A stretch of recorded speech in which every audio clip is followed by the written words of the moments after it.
Good afternoon, Nick. It's Friday, July 25th, and boy, am I tired. For no particular reason, I've been really sleepy this week. I'm usually out of bed pretty easily, but every day I feel like that stereotypical character that wants nothing more than just hit the snooze button and just go back to bed. But Nick, my inability to wake up in the morning is not important because we're here to tackle the big issues in life. So I was thinking about you thinking about thinking, and I know that there's a "Yo dog, I heard you like" joke here, but I'm above that. Although that joke did lead me to a segment of the first essay I ever read in college, A Pedagogy of the Oppressed by Paulo Freire, in particular the segment on the banking concept of education.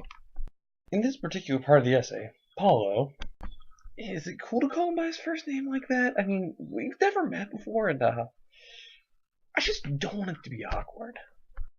Describes consciousness as consciousness of consciousness. In other words, one is aware that they're aware. I can go on forever, but I won't, because therein lies the problem. Quick side note, but apparently therein is one word. I had no idea. I mean, we're using words to describe themselves.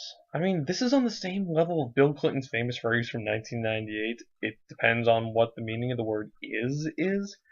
And that's the simultaneous beauty and antagonizing annoyance of subjective terms. They mean what we want them to mean. Like, speed can be the rapidity of an object's movement, but it can also be one heck of a drug in another context. I'll take it a step further by citing an essay that I wrote in 10th grade, which will certainly signify that I've been thinking deep about these kinds of topics for a long time. In that essay, I wrote on the great debate between which came first, the chicken or the egg. One of philosophy's greatest questions that has been contemplated since the time of Aristotle. But in my opinion, the answer is really simple, actually. Those things became what they are when we named them.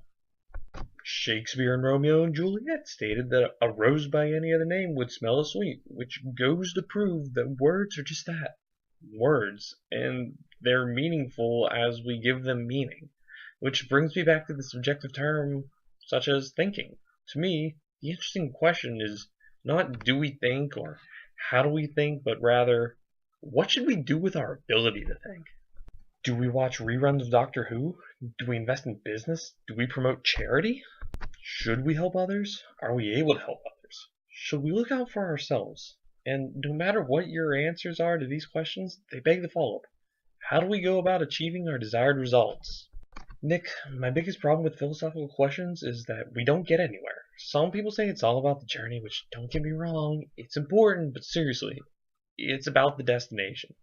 Without goals and objectives, we're just shouting needlessly into the void.